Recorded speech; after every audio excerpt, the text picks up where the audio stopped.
Саламатсыздарбы, ардактуу айымдар жана мырзалар.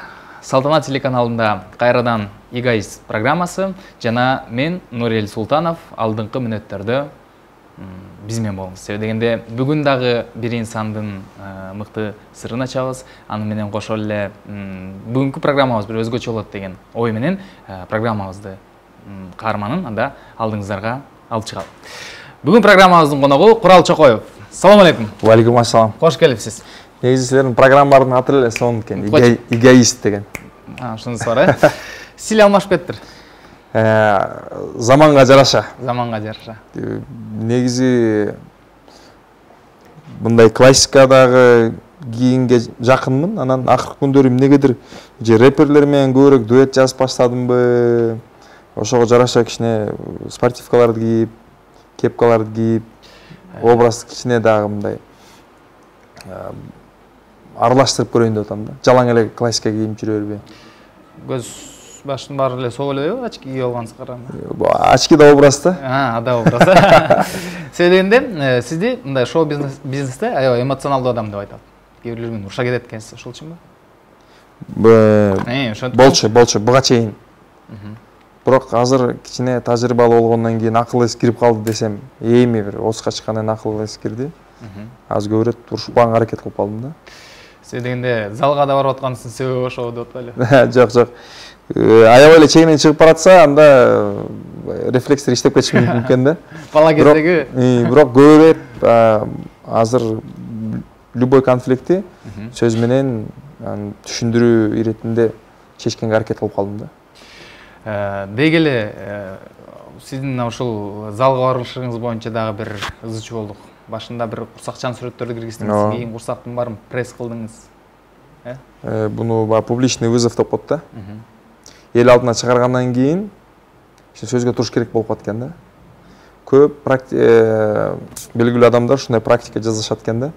Бир нерсени кылгысы келсе, аны эл алдына тартуулап тастайт экен да. Мен мындай кылам, мен сөз берем депчи. Анан кийин сөзүнө турбай калса уят болуп калат да. Анан ошол уят болбош үчүн намустуу адамдар айткан сөзүнө туруп, баягы кылам деген иштин соңуна чыгат экен да. Мен да ошону эксперимент катары көрүп, эң биринчи баягы мен спорт залга келдим, эми өзгөрүүлөр болот деп жазган болчумун. Ай сайын результаттар киргизип турам деген болчумун. Ай сайын киргизип, ай сайын өзгөрүүлөр кичинеден болсо дагы өзгөрүүлөр байкалып турду.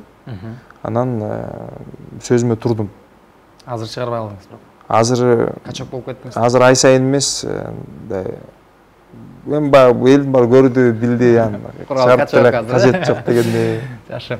Деги эле ошол сүрөттөрдү деп айталы.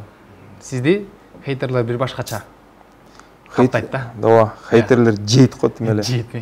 Сиз дагы мындай жөн калбайсыз да? Элдер жооп бербей коет көбүрлөрчү. Сиз ар бирине жооп бересиз.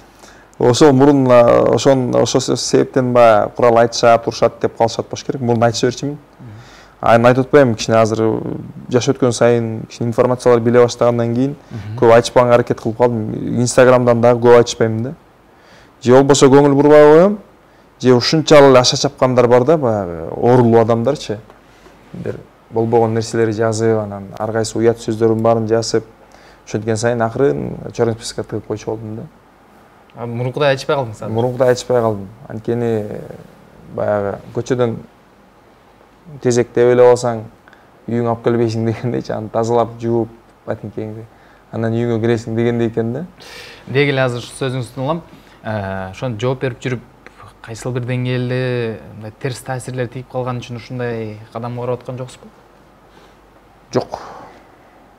Ушунча күнгө чейин Инстаграмда геройлор жазып, анан кийин мен аларга дайректке жазганга чейин болгон убакыттар. Бирок бирөөсү дагы чыныгы жашоодо баатыр эмес экен да. Баатыр эмес экен. Жөн эле баягы телефондун артынан тамга жазганда фантазиясы күчтүү жана эр жүрөк боло беришет экен. Чыныгы жашоого келгенде андай эмес экен да. Деги эле ошолордун бир эки үчөө менен жолугуп көрдүңүзбү? Болду мындай ачууланып барып, же кандай? Же сабырлуу болуп барып, кой мен ушу мен мындай эле сүйлөшүп көрөйүнчү деген учурлар болдубу? Кээ бирлер менен дайректен бетме бет отуруп. Жок, бетме бет чейин жеткен жок. Эч ким Дайректен кечирим сураган күндөр болду менден. Анан ошентип айтышып калып эле ошо бойдон же жолукпайт, же чалбайт болуп, же кээ бир жерден тааныштар чыгып калып ортодон ушундай эле моменттер болду, бирок урушканга чейин же бетме бет отуруп бири-бирибиз менен айтышкан күндөр болгон жок. Акыркы учурда тойдо көп жүрөсүз. Мүмкүн ошолор менен тойдон жолугуп калгандыр. Баланча комментарий жазган баягы мен болчумун дегендер да жок, Андайлар жок го. Андайлар жок. Арттан сүйлөгөн көп дейт. Анан алдыңа бет алдыңа келгенде башкача экен да совсем. Келип бирөө бет алдыман айтып сен ушундайсың десе бир жөн. Андай айтпай эле го. Деги эле Курал Чокоев заман менен кошо агат. Заман агым менен кошот, агыраак айтканда, Азыр замандын агымы менен мынакей рэпер болоюн деп калыпсыз. Буга чейин дагы бир шляпаларды кийип жүрдүңүз эле. Туура, азырынча өзүңөр билесиңер Орозо айы го. Анан жумуш кичине азыраак. Анан мисалы той көп болгон учурда дайым такай чыкып жүрүш керек да. Анткени бүгүн той жок болсо дагы бир сааттан чыгып калышы мүмкүн деп, ошон үчүн дайыма костюм шем, көйнөк, шляпа кийип жүрчүмүн. Анан азыр баягы эс алуу учурунда жеңил кийинип, спортивный кийинип, кроссовка кийип, спортивный чокойлорду кийип дегендейчи эс алып жүрөм да. Анан кайрадан эле жумуш башталганда кайрадан баягы эле келбетибизге келебиз. Шляпа көп кийбей алыңыз. Анын да бир себеби бар. Ошону айтыңызчы. Шляпа мурда деген көбүнчөсү ошо шляпа кийбесеңиз да баш кийим менен жүрчүңүз эле. Учурда Кудайыма шүгүр прическачы. Чач өсүп калды. Мурун чач түшүп аткан болчу да. Анын мурун айтчу эмесмин. Бир кандай бир себептер билбей өзүм деле билбейм, чачым түшө баштады. Анан азая баштаган сайын прическа жасасам эле окшошпойт да. Мындай болуп эле бир чалка болуп элечи. Анан кой дедим, азыртан чач түшө баштаса бара-бара бул жок болот. Андан көрө мен элди шляпа кийип көндүрөйүн деген ой менен шляпа кийип баштаганмын да. Анан өзүмө кийин жагып калып шляпанын ар кандай түрлөрүн ала баштадым. Башында мынчалык кыр болсо, анан мындай кырларга өтө баштадым. Азыр болсо бир сон бир дары таап алгам. Чачты өстүрдү, чачтан тышкары сакал да өстү. Анан ошону алгандан кийин жыргап калдым.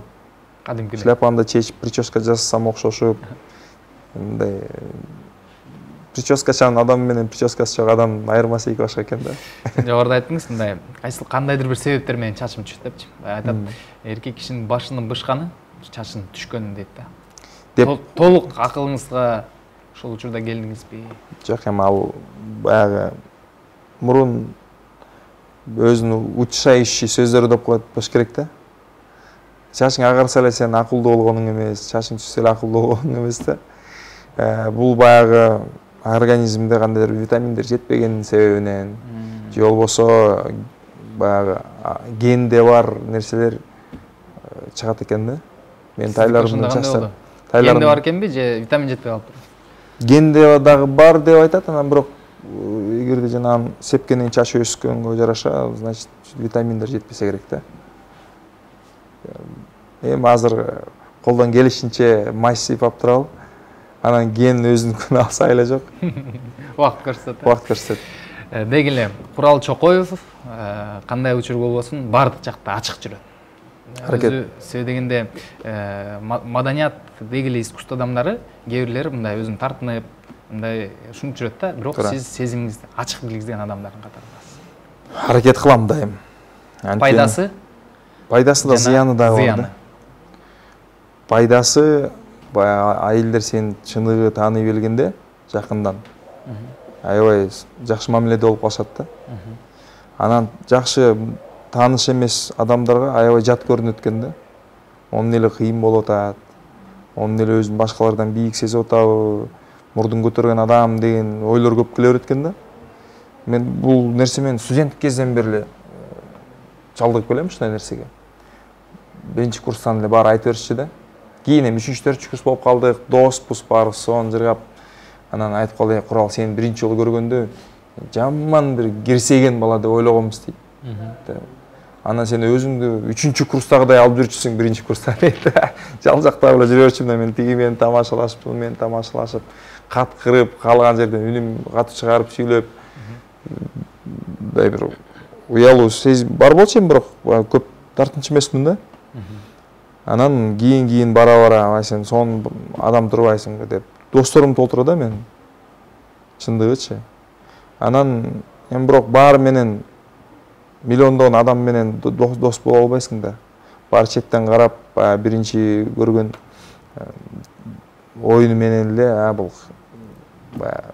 өзүн кыйын сезген адам экен деген ойдо калышы мүмкүн да, бирок чындыгында андай эмес. Андай эмес. Силер ойлогула. Деги эле сизди мына ушул кыз жандуу деп да сыпатташып. Ушундай дейби? Себеби дегенде мына кара балталык жердешиңизге арнадыңыз, кийин досуңуздун оштон барып дагы бир балдызына ашык болдуңуз. Деги эле айткандай, сизге бир суроо берип алайын, элдин баары берип аткан, качан үйлөнөсүз? Кыз жандуу дегенин билбейм эми, баягы негизи чыгармачылыгыңды жашооңо жакындатсаң элге ушул жагат экен да. Жашооңдо эмне болуп атса, ошону чагылдырып эле ырдап, анан эми мен баягы жашым 30га чыгып калды. Элдин баары эле аялал дегенде жараша эле ошо мен деле бир изденүүнүн үстүндө жүргөн учурдамын да. Тияктан бияктан балким оштук калам, балким өзүмөн эле кара булта жактан эле аламбы, же көлдү көздөй барамбы деген сыяктуу ойлор менен жүргөн учурумда, изденүүдөчү. Анан буну эми кыз жандуу дегенге жатпай калат окшойт да. Деги эле сиздин чыгармачылыгыңыз менен жеке жашообуз деген мындай окшоштук жактары барбы? Өзүңүздүн эле жеке жашооңуз менен ал эле чыгармаларды ырдай бересизби же? Жеке жашоодо негизи жашоодо кандай болсом, сахнада да ошондой болгону жакшы көрөм да. Бирок көп жерден келишпейт да андай. Мисалы, жашоо деген өзү кыйын нерсе да. Бир жерде бүгүн жакшы сүйлөйм деп, туура сүйлөйм деп сүйлөп койсоң, кийин ал сөзүң туура эмес болуп калышы мүмкүн. Ошо ситуацияга жараша жашаш керек экен да. Анан акыркы күндөрдө өзүнчө философский нерселерди көп окуп эле, философский видеолор көп көрүп эле, көп жакшылык кылам деп жамандык кылган учурлар болот экен. Азыр мисалы үчүн бирөөгө жок деп коюп жаман кылсаң, бирок кийин ошол нерсе жакшы болуп кетиши мүмкүн ал адамга.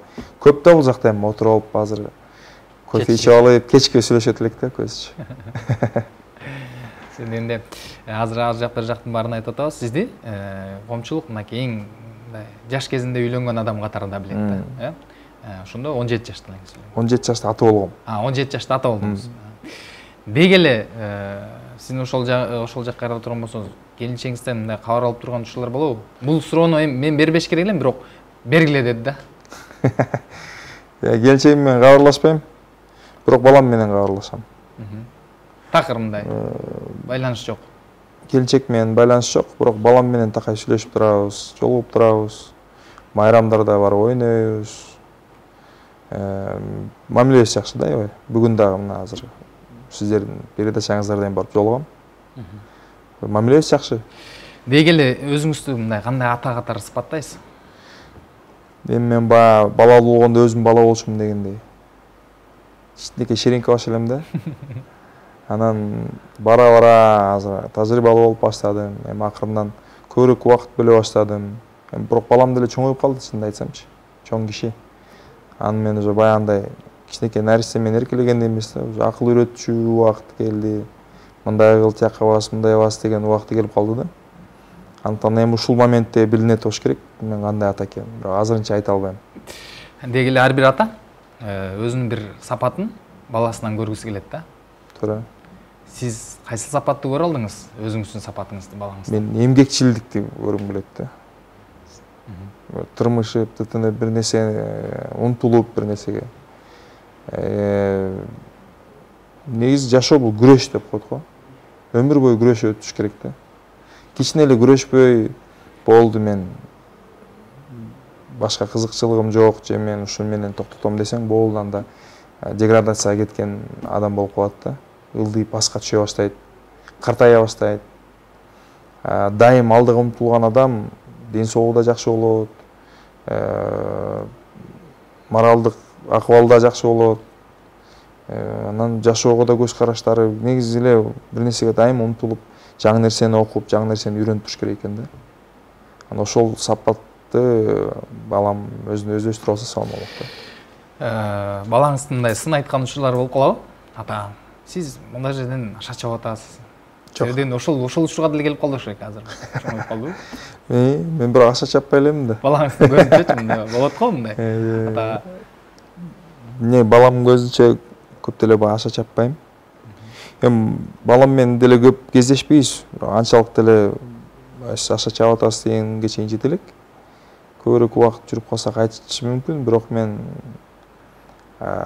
я так думаю дейсиң. Аша чапчу убактар өтө окшойт меники деле. Өтө. Баягы курал жок. Баягы курал жок. Деги эле сиздин мына быйылкы кадамыңыз дейсизби?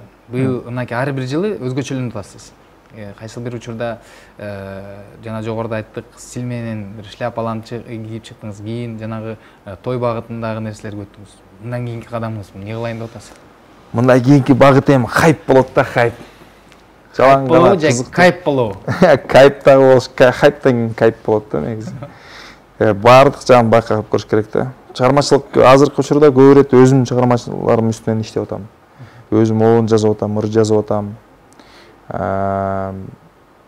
Өзгөчө башкача ырларды жазып, эксперимент жасап, бирде каркырдын дерисин кийип алып десем, бирде деп шеспесим, бирде өзүнчө эле ар кандай болгонун жакшы көрөм да. Кээ бирлер бир стиль менен кармап, бир иретте чыгармачылыкты жүргүзүшөт да. Ама кандай жакпайт. Мен ар кандай болгум келет. Например, азыр мага бүгүн спорт жакса, эртең рыбалка жагып кетиши мүмкүн да. Же да модель болуп кетиши мүмкүн. Же болбосо ученый болуп кетиши мүмкүн. Ошондой бир өзгөрүүлөр болуп турган дайым каалайм да. Кызыкчылыктар алмашып туруш керек деп ойлойм. Бир гана ырчымын, болду, ырчы болбойчу. Акыркы учурда, мисалы үчүн, байкап жүрөбүз, баягы 7 нота бар да, бирок обондор да окшош да. Анан башка жактын обонун алып келип, тиги чыгыштын, батыштын башка жактын обонун алып келип, анан обону Баланчаевдики деп туруп анан өзүнө жакындаштырып койгон. Ушундай обон сиздин обондоруңуздун арасында кездешеби? Бар. Чыгармачылыгым башында ошондойлор көп болчу. Англисче ырларды алып эле кыргызча которуп жаздыра берчүбүз да. Плагиат деген нерсе да ал. Эми ал мурунку учурда эл билчү эмес. Анан бизде да мүмкүнчүлүк аз болчу. Акчабыз жок жаздырганга. Аранжировка жаздырганга акча жок. Эми азыр Кудайга шүгүр өзүбүздүн чыгармачылыгыбызды жүргүзүп атабыз. Бирок дагы деле бар жанагындайларчы. Барбы ошо кездеше? Көп. Бирок өзүн сыйлаган чыгармачыл адам жаңы бирөөнү туурабай, бирөөнү урдабай жазганга аракет кылат да. Акыркы обондоруңуздан кандай обон чыкты сизде? Акыркылардан көк бөрү меники, өзүмдүкү. Кара балта кайыңды өзүмдүкү. Азыр болсо бактылуу бол деген ыр жаздым. Ал дагы өзүмдүкү. Анан кийин шакалат рок-н-ролл стилинде бир ырым бар. Ал дагы чыгат, Кудайым буйруса. Анан Кыз кумай деген ыр чыкты жакын арада. Ага да клиби чыгат буйруса. Элизар Өскөнбаева менен дуэт ырдаганбыз. Анан азыркы учурда Добр деген досум, кыргыз нукара жигити, рэпер. Экөөбүз жаздык. 1-2 күн ичинде бүтөт.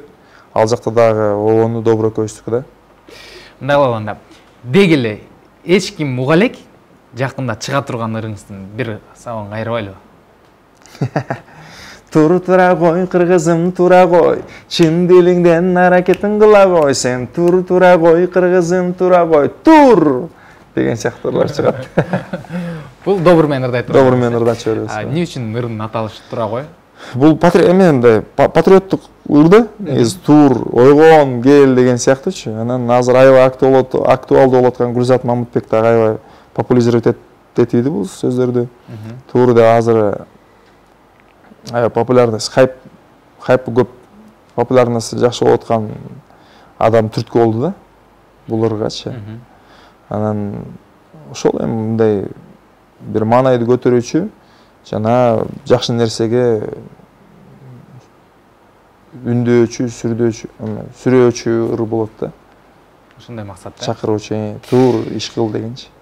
Деги эле чыгармачыл адамдар кээ-бирлери жаштайынан ушинтип ойлосо, кээ-бирлери мындай өзүнүн убагына келгенде, бир орто куракка келгенде ойлойт экен да, мен буга чейин өзүмдүн атым үчүн иштедим. Эми атым мен үчүн иштесин депчи. Бирок ошондой эле болот экен. Сиз азыр ошол учурдасызбы? Мен азыр атым үстүндө иштеткөн учурумда. Бирок кийин атың аябай деле популярный болуп калган кезде деле баары бир иштеп туруш керек экен да. Анткени дайым иштеп көрүнүп турган адамды телевизордон такай көрүнө берсе, элдер ошону көп каалашат экен да көргөнгө. Ушул звезда ушул кыйын дешет экен да. Кээ бар, бир шедевр жазат, 2 шедевр жазат болду. Ошол 2 шедевр өмүр бою багат анычы. Эми биз шедевр жаза албай атпайбызбы? Деги эле мындай сиздин мындай чыгармачылыгыңызда ушундай ыр барбы? Мындай ушул ырды мындай жөн эле койсом болмок экен, ырдап эле койсом болом, бетим деген ыр. Андайдыр ыр жок. Өзүңүзгө мындай ушундай ушул жөн эле койсом болот дейм. Ушунчарыңыздын арасында. Эч жок дейсиз. Жок, баары эле жагат. Эми болгон отношенияда барында. Бирөөгө мисал бир аябай ишенип аласың, ушул эл мана жагат, өтпөй калса капа болосуң. Же бир ырды болсо эптелеп жазып калсың, депчи. Бир тойдон ырдаганга же бир нерсе ырдаганга деп туруп, ошол ырыңа элге аябай жагып кетет, хит болуп кетет. Анан жок, моорду бекер ырдаптырмын деген боло элек да. Болсун. Программабыздын аталышы эгоист. Сиз өзү эгоистсизби? Жок, эгоист эмесмин. Эгоист адамдар баягы тек кана өзүн ойлойт го. Өзүнүн кызыкчылыгын ойлойт. А мен философиям андай эмес да. Мен элдин маанайын көтөрүп, ошодон рахат алганды жакшы көрөм. Өзү тележатында баягы ушинтип эки адамдын интервьюсу бир 20 мүнөттөн ашып кетсе, элдер көрбөй баштайт экен да. Ошону токтотолу. Сизге рахмат айтабыз анда бирок келип бергениңиз үчүн. Отунда болгон убакыт бөлдүңүз. Ийгилик каалайбыз эми. Чоң рахмат. Сөздөр ошо. Биз сизди ар дайым ушундай жаркын маанайда көргүбүз келет. Өзгөчө болуп жүрө бериңиз. Рахмат. Буюрса мындай кийин мындай убага келгенде да ойлойм. Мындай современный ошол учурдун өзүнүн заманбап мындай ырчысы болот болуш керек. Мен ойлойм, бир элге чыкканда дагы бир заманбап болом депчи. Ушундай кийинип алып, рэп окуп, кандай керемет Рахмат. Урматтуу телекөрүүчүлөр, бул эгоист программасы болду. Мен Нурел Султанов кайрадан сиздер менен жолугушам. Мына ушул коомдо болуп аткан мыкты инсандардын жеке жашоосун, деги эле өзүнүн кандай адам экенин биз чагылдыранга даярбыз. Дагы да болсо программадан кандайдыр бир кемчиликтер кеткен болсо толуктап өзүңүздөрдүн алдыңкы комментарийлерге жазып коесуздар деп ойдомуз. Баланча бул жери баланча болуп калды, жер тигинче болуп калды деген сыяктуу. Жолукканча бар болуңуздар.